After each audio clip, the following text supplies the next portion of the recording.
Hi dear friend, ನಾನು ನಿಮ್ಮ ಪ್ರೀತಿಯ ಕಲೇಶ್. ಇವತ್ತಿನ ಒಂದು ವಿಡಿಯೋದಲ್ಲಿ ಏನು ಟಾಪಿಕ್ ಅಂದರೆ ಬೇಡಿಕೆ ಸ್ಥಿತಿಸ್ಥಾಪಕತೆ ವಿಧಗಳು. ಇದರಲ್ಲಿ 5 ಥರದ ವಿಧಗಳು ಬರ್ತವೆ. ಆ ವಿಧಗಳನ್ನ ನಾನು ಇಲ್ಲಿ ಎಕ್ಸ್ಪ್ಲೇನ್ ಮಾಡ್ತೀನಿ. ಇದು ಯಾಕೆ ಅಂತ ಅಂದರೆ ನಿಮಗೆ 1 ಮಾರ್ಕ್ಸು 2 ಮಾರ್ಕ್ಸಲ್ಲಿ ಕೇಳೋಂಥ ಚಾನ್ಸಸ್ಸು ತುಂಬ ಇದೆ. ಕೇಳಿದ್ದಾರೆ 1 ಮಾರ್ಕ್ಸು 2 ಮಾರ್ಕ್ಸಲ್ಲಿ ಬೇಡಿಕೆ ಸ್ಥಿತಿಸ್ಥಾಪಕತೆ ವಿಧಗಳಲ್ಲಿ ಯಾವ್ದಾದ್ರು ಒಂದು ಕೇಳ್ಬೋದು. ಪರಿಪೂರ್ಣ ಬೇಡಿಕೆ ಸ್ಥಿತಿಸ್ಥಾಪಕತೆ ಅಥವಾ ಬೇಡಿಕೆ ಅಸ್ಥಿತಿಸ್ಥಾಪಕತೆ ಅಂದರೆ ಏನು ಅದನ್ನೆಲ್ಲ ಕೇಳಿದ್ದಾರೆ. ಹಾಗಾಗಿ ಇದನ್ನು 1 ಮಾರ್ಕ್ಸು 2 ಮಾರ್ಕ್ಸಲ್ಲಿ ಕೇಳೋಂಥ ಚಾನ್ಸಸ್ ಇರುತ್ತೆ. ಹಾಗಾಗಿ ನಾನು ಈ ಒಂದು ಟಾಪಿಕನ್ನು ತೊಗೊಂಡಿದ್ದೀನಿ. ಇದರಲ್ಲಿ ಮೊದಲನೇ ವಿಧ ಏನು ಅಂತ ಅಂದರೆ ಪರಿಪೂರ್ಣ ಸ್ಥಿತಿಸ್ಥಾಪಕತೆ. ಪರಿಪೂರ್ಣ ಸ್ಥಿತಿಸ್ಥಾಪಕತೆ ಅಂದರೆ ಬೆಲೆಯಲ್ಲಿ ಸ್ವಲ್ಪ ಬದಲಾವಣೆ ಆದರೆ ಬೇಡಿಕೆಯಲ್ಲಿ ಗಣನೀಯ ಪ್ರಮಾಣದಲ್ಲಿ ಬದಲಾವಣೆ ಆಗುತ್ತದೆ. ಅಂದರೆ ಬೆಲೆಯಲ್ಲಿ ಸ್ವಲ್ಪ ಚೇಂಜಸ್ ಆದರೆ ಬೇಡಿಕೆಯಲ್ಲಿ ತುಂಬ ದೊಡ್ಡ ಪ್ರಮಾಣದಲ್ಲಿ ಬದಲಾವಣೆ ಆಗುತ್ತೆ. ಅದನ್ನು ನಾವು ಕೌಂಟ್ ಮಾಡಲಿಕ್ಕಾಗಲ್ಲ. ಅನ್ಕೌಂಟಬಲ್. ಹಾಗಾಗಿ ಇದನ್ನು elasticity of demand is equal to infinity ಅಂತ ಕರಿತೀವಿ. Elasticity of demand is equal to infinity. ಹಾಗಾಗಿ ಇದನ್ನು ಇನ್ಫಿನಿಟಿ ಸಿಂಬಲಲ್ಲಿ ನಾವು ಏನು ಮಾಡ್ತೀವಿ, ಇಂಡಿಕೇಟ್ ಮಾಡ್ತೀವಿ. ಇನ್ಫಿನಿಟಿ ಮೀನ್ಸ್ ಅನಂತ ಅಂತ ಕರಿತೀವಿ. ಅನಂತ ಮೀನ್ಸ್ ಅದನ್ನು ಕೌಂಟ್ ಮಾಡಲಿಕ್ಕಾಗಲ್ಲ. ಇನ್ಫಿನಿಟಿ ಅನ್ಕೌಂಟಬಲ್ ಅಂತ ಕರಿತೀವಿ. ಹಾಗಾಗಿ ಬೆಲೆಯಲ್ಲಿ ಸ್ವಲ್ಪ ಚೇಂಜಸ್ ಆದರೆ ಬೇಡಿಕೆಯಲ್ಲಿ ದೊಡ್ಡ ಪ್ರಮಾಣದ ಅಗಾಧ ಪ್ರಮಾಣದಲ್ಲಿ ಬದಲಾವಣೆ ಆಗುತ್ತೆ.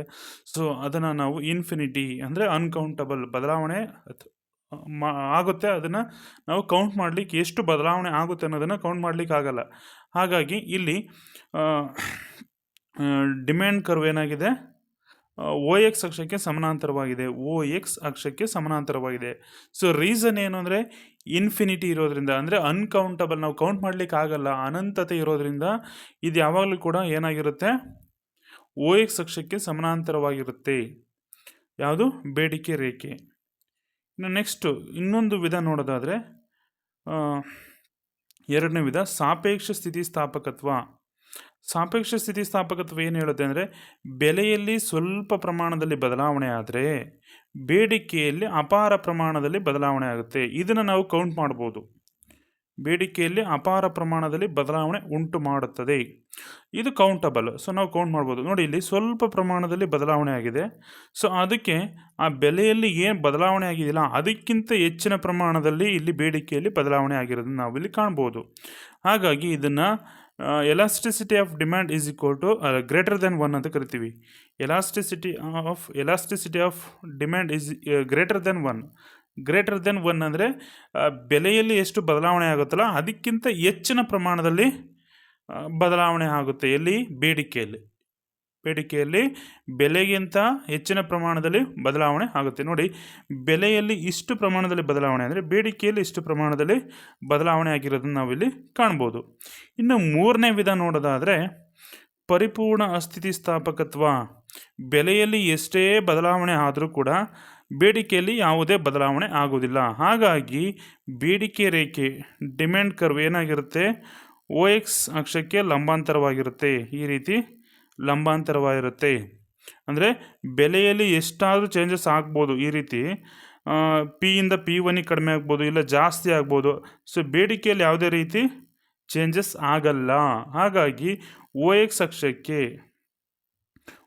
ಅಕ್ಷಕ್ಕೆ ಲಂಬಾಂತರವಾಗಿರುತ್ತೆ. ಹಾಗಾಗಿ ಇದನ್ನು elasticity of demand is equal to 0 ಅಂತ ಕರಿತೀವಿ. 0 ಅಂದರೆ ಬೆಲೆಯಲ್ಲಿ ಎಷ್ಟೇ ಬದಲಾವಣೆ ಆದರೆ ಬೇಡಿಕೆಯಲ್ಲಿ ನೋ ಚೇಂಜಸ್, ಯಾವುದೇ ರೀತಿ ಚೇಂಜಸ್ ಆಗೋದಿಲ್ಲ. ಅದನ್ನು ನಾವು elasticity of demand is equal to 0 ಅಂತ ಕನ್ಸಿಡರ್ ಮಾಡ್ತೀವಿ.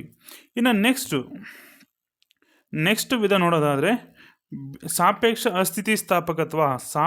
ಅಸ್ಥಿತಿಸ್ಥಾಪಕತ್ವ ಅಂದರೆ ಬೆಲೆಯಲ್ಲಿ ಅಗಾಧ ಪ್ರಮಾಣದಲ್ಲಿ ಬದಲಾವಣೆ ಆದರೆ ಬೇಡಿಕೆಯಲ್ಲಿ ಸ್ವಲ್ಪ ಪ್ರಮಾಣದಲ್ಲಿ ಬದಲಾವಣೆ ಆಗುತ್ತೆ.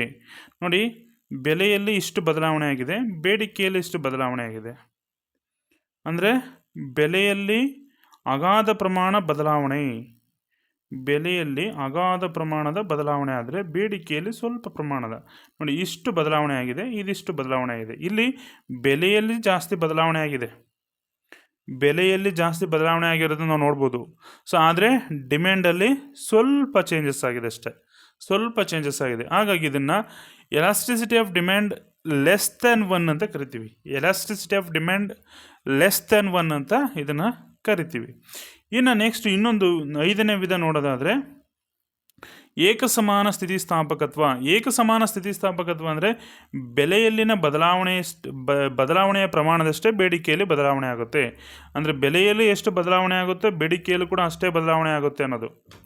ಬೆಲೆಯಲ್ಲಿ ಎಷ್ಟು ಬದಲಾವಣೆ ಆಗುತ್ತೋ ಸೊ ಬೇಡಿಕೆಯಲ್ಲೂ ಕೂಡ ಅಷ್ಟೇ ಪ್ರಮಾಣದಲ್ಲಿ ಬದಲಾವಣೆ ಆಗೋದನ್ನು ನಾವಿಲ್ಲಿ ಕಾಣ್ಬೋದು.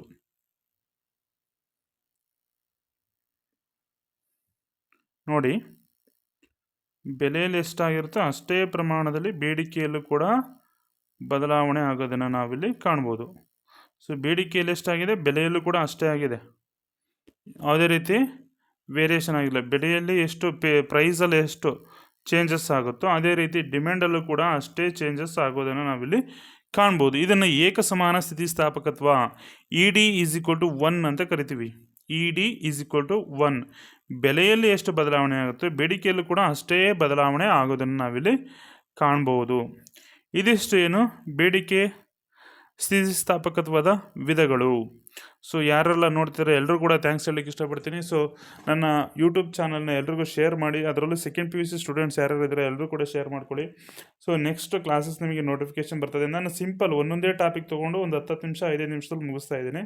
ಅಂದರೆ ಇದನ್ನೆಲ್ಲ ನಾವು ಏನು ಮಾಡ್ತೀವಿ ಅಂದರೆ ಒಂದು ಈ 2-3 ಟಾಪಿಕನ್ನು ನಾವು 1 ಅವರ್ ಕ್ಲಾಸಲ್ಲಿ ಕಾಲೇಜಲ್ಲಿ ಮುಗಿಸ್ಕೊಡ್ತೀವಿ. ಬಟ್ ಇದು 1 ಅವರ್ 2 ಅವರ್ ಮಾಡೋಕ್ಕೆ ಹೋದರೆ ಮಕ್ಳುಗಳು ನೋಡಲ್ಲ. ಹಾಗಾಗಿ ಚಿಕ್ಕ ಚಿಕ್ಕ ಟಾಪಿಕ್ಗಳ 10 ನಿಮಿಷ 15 ನಿಮಿಷದಲ್ಲಿ ಮುಗಿಸ್ಬೇಕು ಅನ್ನೋ ಒಂದು ಕಾನ್ಸೆಪ್ಟ್ ಇಟ್ಕೊಂಡು 10 ನಿಮಿಷ 15 ನಿಮಿಷ ಈ ರೀತಿ ವೀಡಿಯೋಗಳನ್ನ ಮಾಡ್ತಾಯಿದ್ದೀನಿ. ಸೊ ಯಾರೆಲ್ಲ ನೋಡ್ತಿದ್ರೆ ಎಲ್ಲರೂ ಕೂಡ ಥ್ಯಾಂಕ್ಸ್ ಹೇಳಲಿಕ್ಕೆ ಇಷ್ಟಪಡ್ತೀನಿ. Thank you so much.